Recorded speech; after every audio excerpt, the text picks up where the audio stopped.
welcome back to another episode of Chronicles of War. I'm Alex, and today,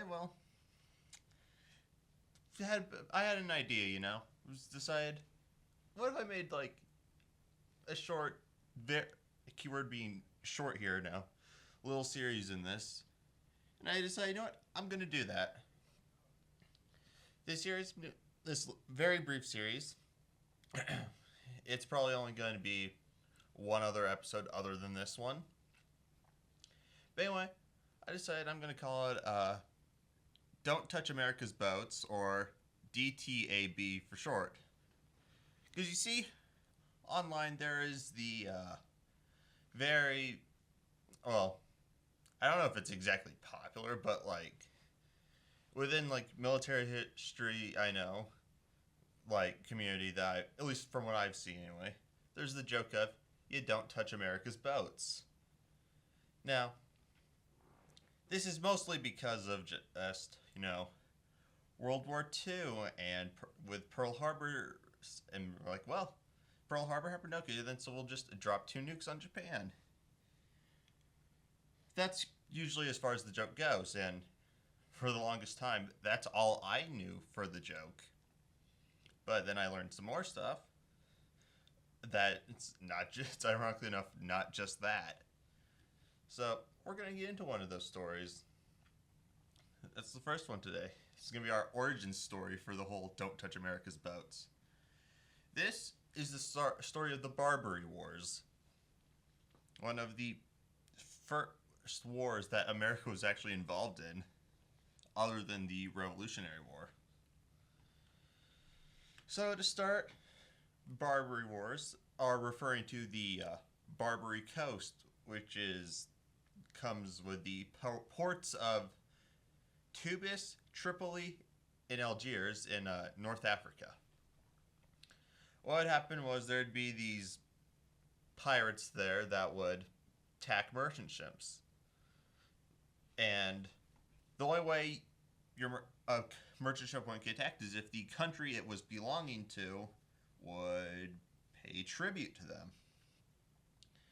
Now, before the American Revolution, all of America's merchant ships were protected by the British tribute payment. Then, during the Revolutionary War, actually, Morocco agreed to give us protection under the Moroccan-American Treaty of Friendship.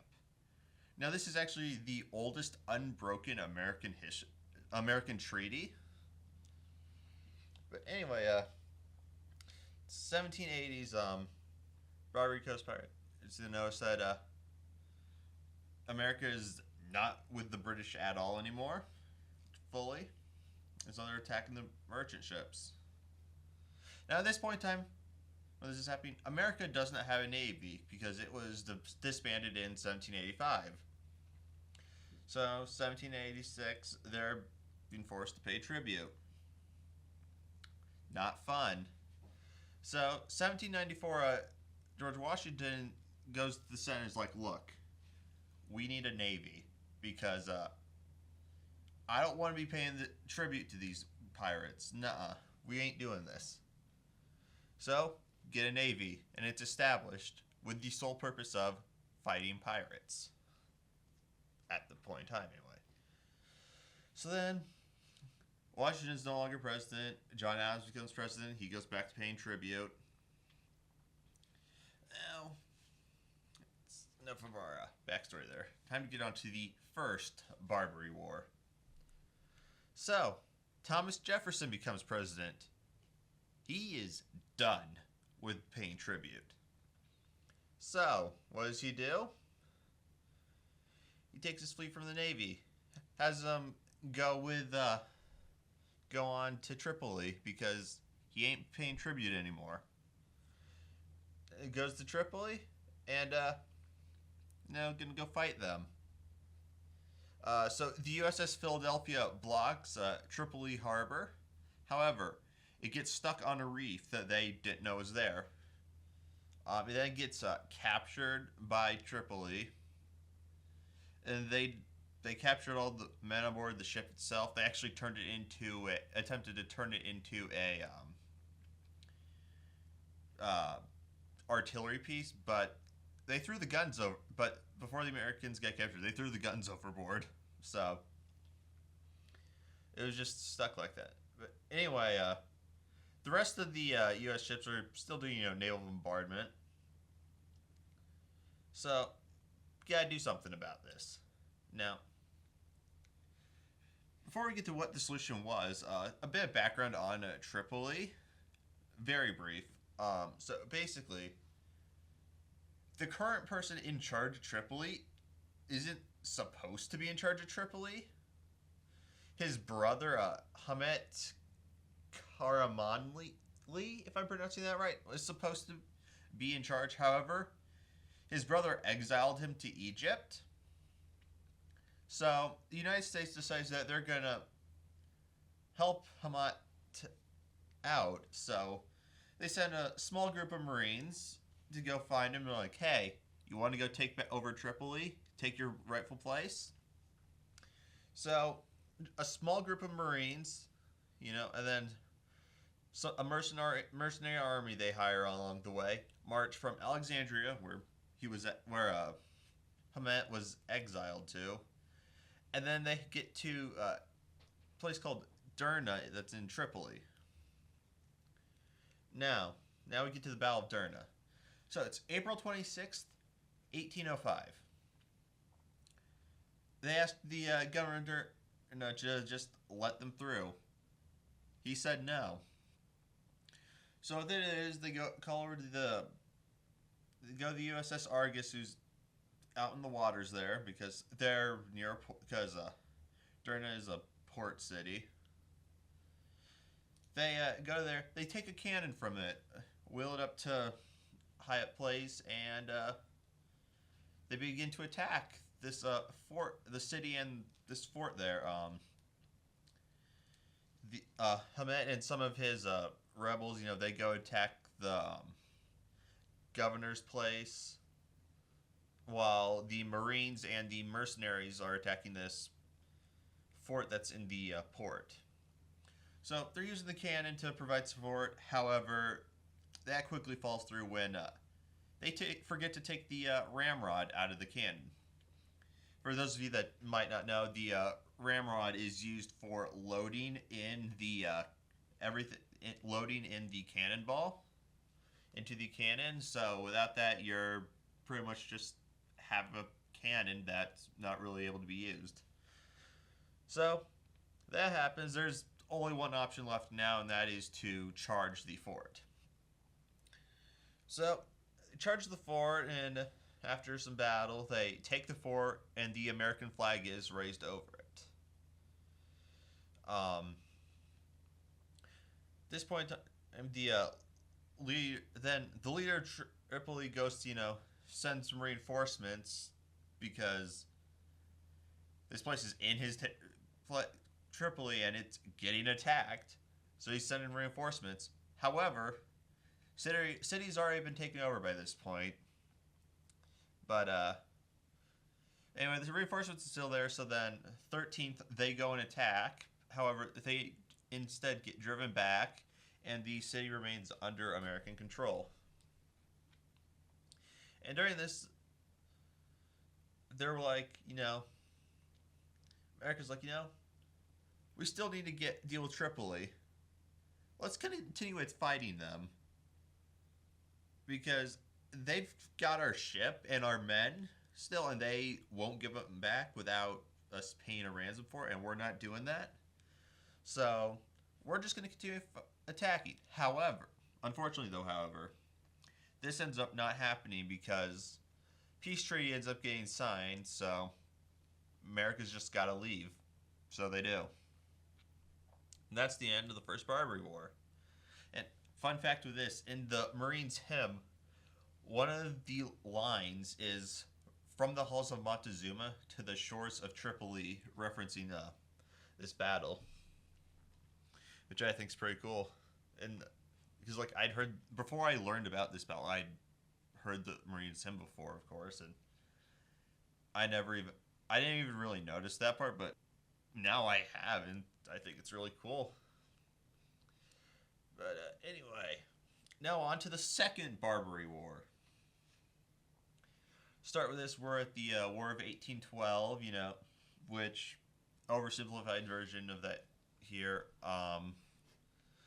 Basically, you've got the British and the Americans are just fighting again.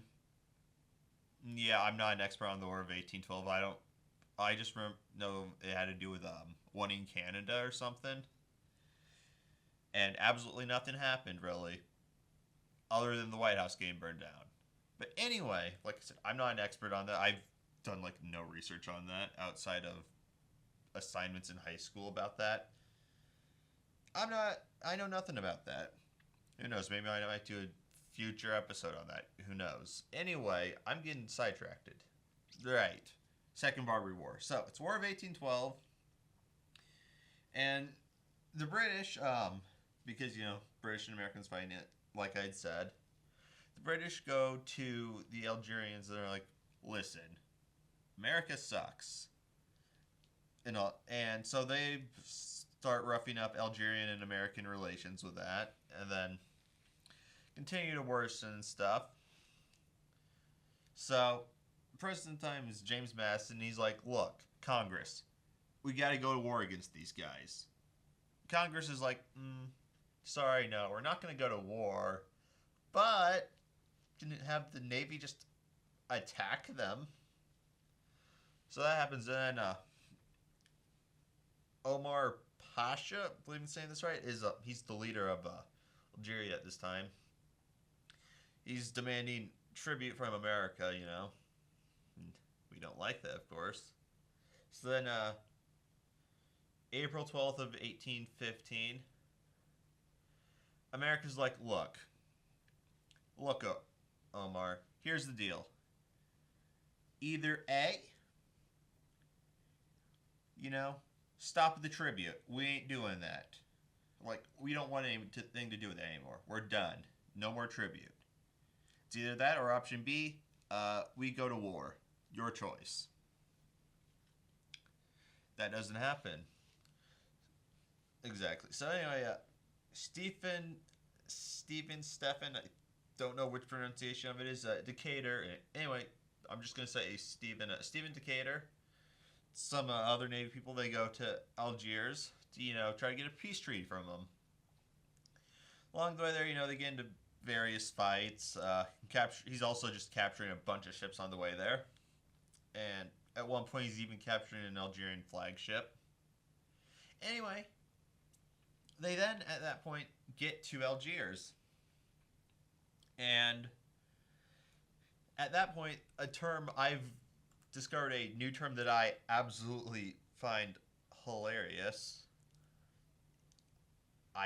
But unfortunately, I cannot remember what it is, which is sad because it was a hilarious term about the technique that Decatur used to get peace during this. But let's see, what is it? I just remembered. I can actually just pause this while I look. Yes, here it is now.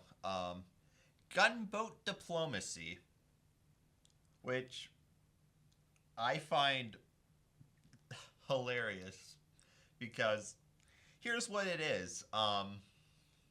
What happened was Decatur rolls up to their harbor there at Algiers. Is like, all right, trade offer. Kinda. Sign peace treaty, or I blow you up. What'll it be? 48 hours later, Algiers signs the treaty. So after this, he then goes to Tunis and then Tripoli as well for some more negotiations. To quote a fun meme, the negotiations were short. But yeah, that's the Barbary Wars and the origins of why you don't touch America's boats. Because this all happened because pirates were attacking American merchant ships and demanding tribute not to and all that. And America just wasn't having it. So that's why you don't touch America's boats for the Origins.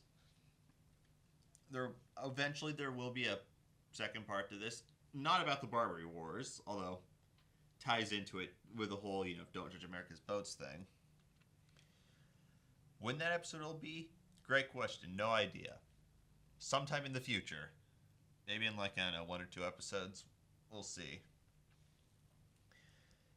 But next episode, well, I have a plan for it.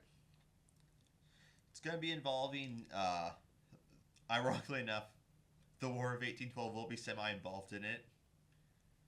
I'm not going to be going into detail of the War of 1812, of course, except might just give, like, overarching thing on it.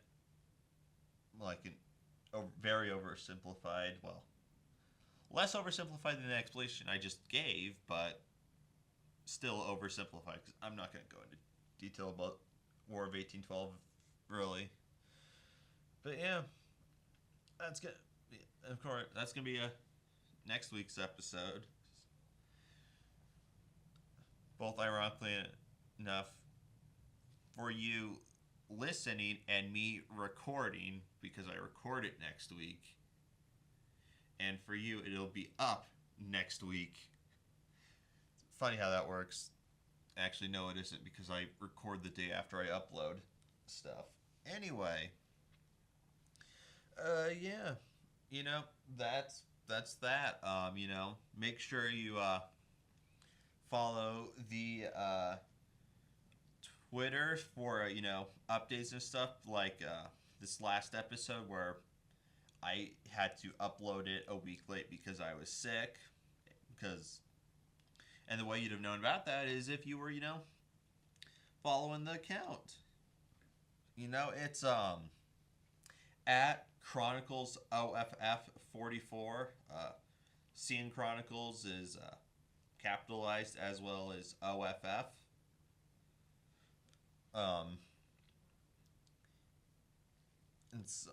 Yeah. No, I post updates. I'll post updates there, as well as right after I upload an episode, I will post the link there to that as well. And once I figure out how to use Photoshop, I will be also adding the logo I'm working on making. The only problem is I don't know how to use Photoshop at all. So once that's figured out, there'll be a logo. It's in progress. It just needs put together. But I don't know how to use Photoshop. But we're working on it. Because when in doubt, just wing it. Yeah. Yeah, just again, make sure to follow the Twitter, because again, updates and stuff, you'll know if there's a delay in uploading, or if it's getting postponed an entire week again. And also, just you can as well there as well. Let me, like, you can message me on there, like, hey, I want you to go over, person XYZ, or this random battle, or just something like that.